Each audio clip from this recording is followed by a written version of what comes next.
Welcome to the Learning Storyteller, where stories spark curiosity.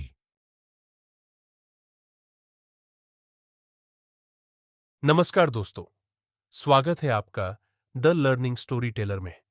आज की इस कहानी के भाग 32 गांव की सच्चाई का सामना में हम देखेंगे कि कैसे रंगनाथ ने हिम्मत दिखाकर गांव की असली समस्याओं को सबके सामने लाने का फैसला किया।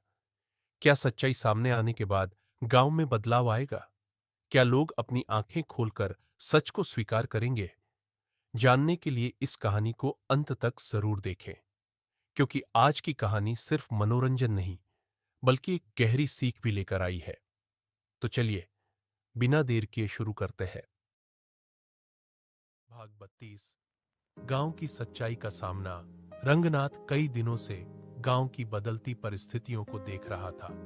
उसे लगने लगा था कि यहाँ की समस्याएं केवल दिखावे की नहीं बल्कि गहराई तक जड़ें जमाए हुए हैं। एक दिन उसने तय किया कि वह गांव की असल सच्चाई को सामने लाएगा। वह सबसे पहले स्कूल गया, जहां बच्चों की पढ़ाई सिर्फ नाम मात्र की थी। शिक्षक अक्सर गायब रहते और बच्चों का भविष्य अंधेरे में था। फिर वह अस्पताल पहुंचा, जहां दवाइयों की कमी और लापरवाही साफ नजर आ रही थी। रंगनाथ ने पंचायत में यह मुद्दे उठाने की कोशिश की, लेकिन वैद्य जी और उनके समर्थकों ने बात को टालने की कोशिश की।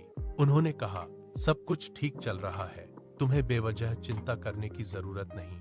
लेकिन इस बार रंगनाथ चुप नहीं बैठा।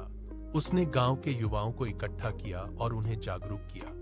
धीरे धीरे लोग उसकी बात समझने लगे। गांव के कुछ बुजुर्ग भी उसके साथ आ गए। एक दिन पंचायत के सामने सबने मिलकर अपनी समस्याएं रखी। अब वैद्य जी के पास कोई बहाना नहीं था। उन्हें मानना पड़ा कि गांव में सुधार की जरूरत है। रंगनाथ को एहसास हुआ कि सच्चाई को स्वीकार करना आसान नहीं होता, लेकिन अगर लोग एकजुट हो जाएं, तो बदलाव जरूर संभव है। गांव में धीरे धीरे सुधार की शुरुआत हुई और लोगों में एक नई उम्मीद जाग उठी।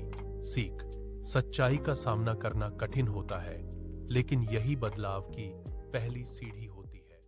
भाग 32। Thank you for watching the video. Please like, subscribe, and share.